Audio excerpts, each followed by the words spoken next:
Olá, seja bem-vindo ao episódio número 2 do podcast eupenso.com.br. E o episódio de hoje nós vamos tratar sobre o afastamento do governador do Rio de Janeiro, Wilson Witzel. Aliás, o que acontece com o Rio de Janeiro? Já é o 6º governador em menos de 4 anos com sérios problemas com a justiça. O Rio de Janeiro teve recentemente 5 governadores presos. O que está acontecendo com o Rio de Janeiro?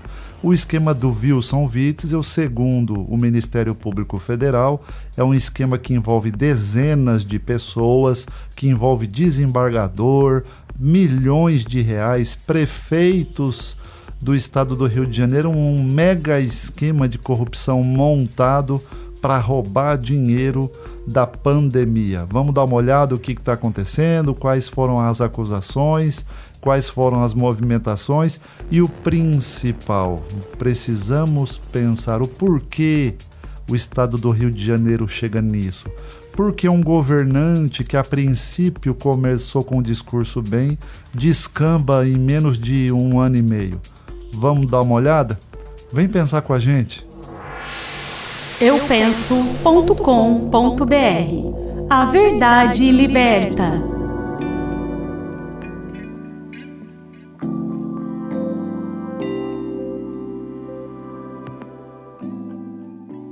Meu Deus do céu, você que está ouvindo esse podcast, o que acontece com o Rio de Janeiro? E olha, tem até explicação, viu? Vou tratar sobre isso nesse podcast.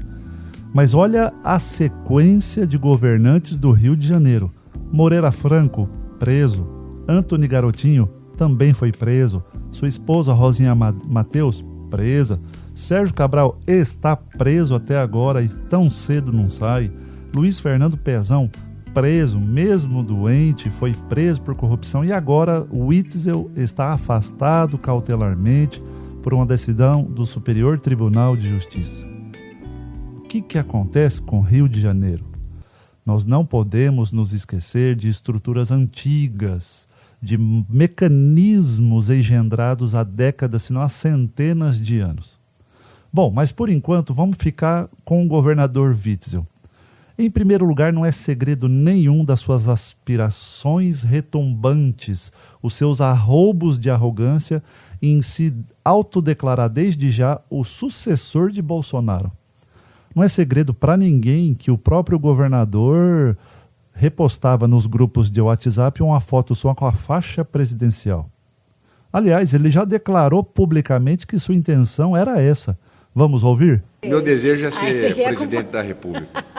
De preferência sucedendo o presidente Jair Bolsonaro.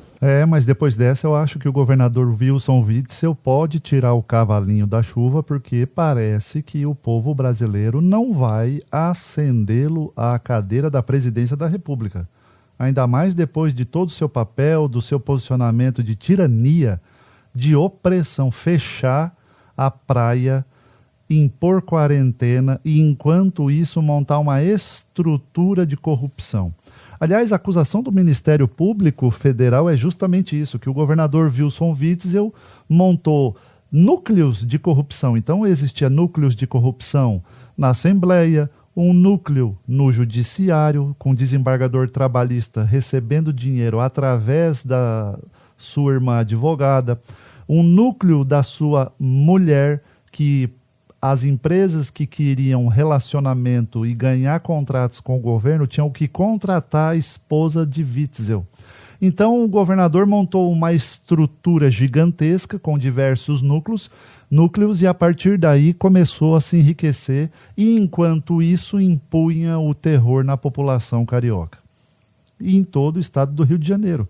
Inclusive existe uma delação que não é só o governador Witzel, não. Outros prefeitos, como de Caxias, tinham acordos com eles de mais de 100 milhões de reais. Então notem que é uma estrutura gigantesca, é uma estrutura com dezenas de pessoas e que nós estamos apenas puxando neste momento o fio da meada. Mas muita gente pergunta, Fernando, pelo amor de Deus, o que acontece com o Rio de Janeiro? Não tem muito segredo para te falar a verdade. É só você notar, aonde tem dinheiro e aonde tem estruturas estatais burocráticas, aí está a corrupção. Só para você ter uma noção, o estado do Rio de Janeiro tem um orçamento anual de 40 bilhões de reais. É isso mesmo, 40 bilhões de reais. De despesas correntes, o estado do Rio de Janeiro tem 80 bilhões de reais. O estado do Rio de Janeiro recebe só de royalties de petróleo da Petrobras 1,1 bilhão de reais. Então nós estamos falando numa montanha de dinheiro, bilhões e bilhões, onde está tudo concentrado na mão de poucos. O que acontece? Receita para corrupção. Não podemos esquecer que o Rio de Janeiro tem um histórico. O Rio de Janeiro já foi império, já foi a sede do império da colônia portuguesa em 1763. Aí, em 1808, virou a sede do império. E em 1960, com a criação de Brasília, deixou o título de lado. Mas não se engane, deixou o título, mas não deixou as estruturas e os mecanismos de corrupção. É por isso que no Rio de Janeiro tudo é mais complicado, tudo é mais entroncado, tudo é muito estranho. Como exemplo, o Supremo Tribunal Federal proibiu recentemente a polícia de subir ao morro para operações e voos de helicópteros em cima do morro.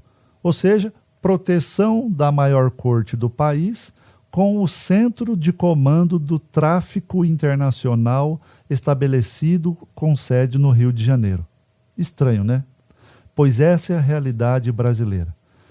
Então, quando nós olhamos um panorama com distanciamento, a gente vê que não é tão difícil entender por que o Rio de Janeiro é essa bandalheira. Nós temos problemas de moral, nós temos problemas legais, nós temos problemas espirituais e nós temos problemas de caráter. Aliás, nesse sentido, a palavra de Deus diz que Deus resiste aos soberbos, mas dá graça aos humildes. Sujeitai-vos, pois, a Deus, resisti ao diabo e ele fugirá de vós. Essa palavra está no livro de Tiago, capítulo 4, a partir do versículo 6. Mas o que geralmente essa geração atual faz? Ela faz exatamente o contrário. A gente resiste a Deus e sujeita ao diabo. Qual é a consequência? Corrupção, morte e destruição. Vamos pensar, vamos refletir e vamos agir para que as vozes dos homens e mulheres de bem possam ecoar nas praças. A você um grande abraço, fica com Deus e até o próximo episódio.